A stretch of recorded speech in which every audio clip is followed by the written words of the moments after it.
अऊज़ु बिल्लाहि मिनश शैतानिर लईनिर रजीम बिस्मिल्लाहिर रहमानिर रहीम व बिही नस्तईन व हुवल मुईन।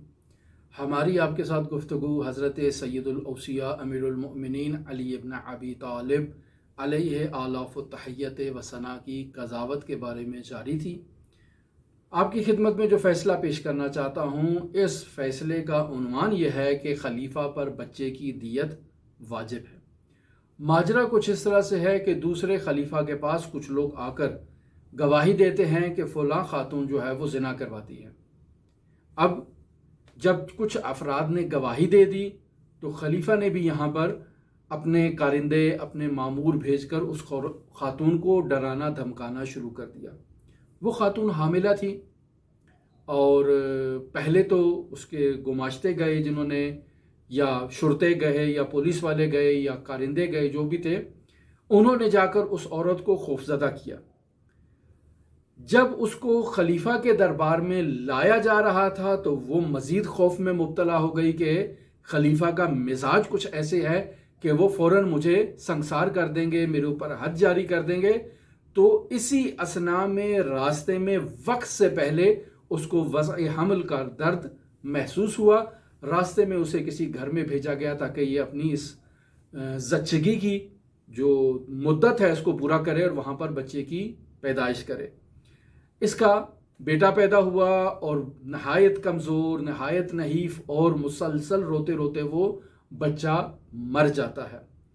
अब जब ये माजरे की खबर, तमाम माजरा खलीफा तक पहुँचता है तो वो नहायत अफसुर्दा होते हैं कि मैंने एक औरत को खौफ में मुब्तला किया, जिस खौफ की वजह से वो औरत वक्त से पहले ज़च्चगी के मराहिल तक पहुँच गई और उसका बच्चा इस तरह से पैदाइश के बाद कमज़ोर, नहीफ और इन हालात में वो बाकी न रह सका और मर गया।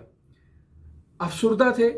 तो हाज़रीन जो कुछ दरबारी अफराद होते हैं जो खुशामद करते हैं, इन्होंने खलीफा को बड़ी तसल्ली दी कि नहीं नहीं, आपके ऊपर तो इसका कोई गुनाह ही नहीं है, कोई मसला ही नहीं है, ना कोई दियत है, ना कोई हद है, ना कोई गुनाह है, कोई मसला नहीं, आप क्यों परेशान हो रहे हैं? आपने तो इस्लामी उसूलों के मुताबिक उस औरत को डराया, धमकाया और फिर उसको बुलाया अपनी बारगाह में ताकि उसके बारे में फ़ैसला किया जाए। तो आपने तो इस्लामी कवायद के मुताबिक अमल किया है, आपके ऊपर कोई गुनाह नहीं है, आप परेशान ना हो। लेकिन खलीफा को इन लोगों की बातों पर एतमाद नहीं था, इत्मीनान नहीं आया, दिल को तस्कीन नहीं हुई। खलीफा ने कहा, जाओ अली इब्न अबी तालिब अलैहि आलाफ़ु तहियत व सना को बुला के लाओ ताकि मैं उनसे इस मसले के बारे में पूछूं। जब हज़रत सैयदुल औसिया अमीरुल मोमिनीन अली इब्न अबी तालिब अलैहि आलाफ़ु तहियत व सना तशरीफ़ लाते हैं और माजरा से उनको आगाह किया जाता है तो हज़रत हुज़्ज़ार की तरफ रुजू करके कहते हैं, मुँह करके कहते हैं कि तुम लोगों ने इसे ये कहा है कि इनके ऊपर कोई हर्ज नहीं है। किसने तुम लोगों को कहा कि तुम अपनी तरफ से खुशामद के तौर पर जो है वो खलीफा को खुश करना शुरू कर दो और कहो कि इसके ऊपर कुछ नहीं है? नहीं, इन्होंने उस खातून को खौफ में मुब्तला किया है, लिहाजा इन्हीं के ऊपर उस बच्चे की दियत है जो इन्हें अदा करना है।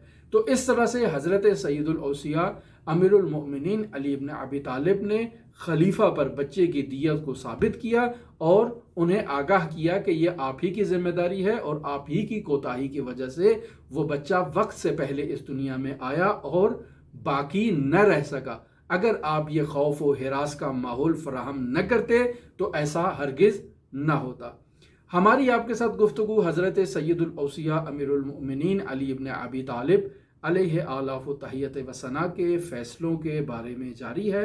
अगर आप दिलचस्पी रखते हैं इन फ़ैसलों को सुनने के बारे में तो हमारे साथ रहिएगा। अल्लाहुम्मा सल्ली अला मुहम्मद व आलि मुहम्मद व अज्जिल फ़रज क़ाइम आले मुहम्मद।